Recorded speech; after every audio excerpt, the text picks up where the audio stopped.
The kettle began to whistle softly, and in the quiet of my Vermont kitchen, even that gentle sound seemed loud. I took it off the stove with a sigh and poured the water over the loose chamomile leaves in my favorite cup, chipped slightly on the rim, a flaw I never bothered to fix. It was a gift from Margaret, once upon a time. Margaret. A name I hadn't spoken aloud in decades. A name that used to be a melody in my mouth when we were girls, then women, then strangers. I'm 71 now.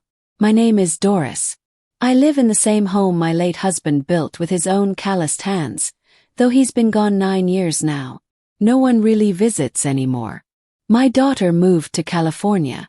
My son is busy with 2 toddlers and a mortgage he complains about whenever he calls, which isn't often. But that morning something strange happened. Letter. A real handwritten letter in a pale blue envelope with no return address. Just my name and Vermont, written in the unmistakable cursive I once knew by heart. Inside. I never stopped thinking about you. I'll be in town Thursday. If you're still there, I'd like to knock on your door. Love, Vem. I sat with that letter clutched in my hand for the better part of an hour. Tea cooled. The sun shifted. The silence deepened.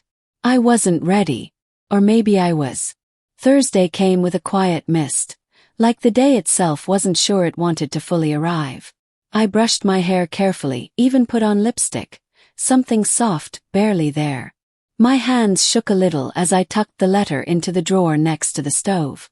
I watched the road from my kitchen window for hours, nursing cups of tea I barely drank. And then, knock. Opened the door. There she was. Margaret.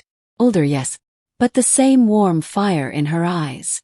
Her silver hair was tied back in a scarf like she used to do in college. She wore a long navy coat, her hands tightly clutched around the strap of a canvas bag. I didn't say a word. Neither did she. We just looked at each other until our eyes blurred. Then she smiled, and it felt like every winter inside me cracked open. We sat at my kitchen table. She noticed the chipped cup immediately and laughed. You still have that thing. I use it every day. And just like that, the years folded into nothing. We spoke slowly at first, then faster, like 2 streams rushing back into a single river. We didn't talk about why we stopped speaking, at least not yet. We talked about the garden we once planted in a shared backyard in 1979. About the time we hitchhiked to a folk festival and got caught in a thunderstorm. I learned she never married. Taught literature. Traveled a little. Spent years in Maine and Oregon, always near the sea. I kept a box of things, she said. Photos. Letters you wrote me. I couldn't throw them away. Neither could I. By the 3rd day we had slipped into something that felt like ritual. I made breakfast. She set the table. We walked to the river trail behind the barn, slowly, her arm brushing against mine. And then one evening we stood in the little art room at the back of my house. My paints had dried up from neglect, but the smell of linseed and turpentine still lingered. I remember this room, she said. You painted my portrait once. It was never finished. I wonder if you still could.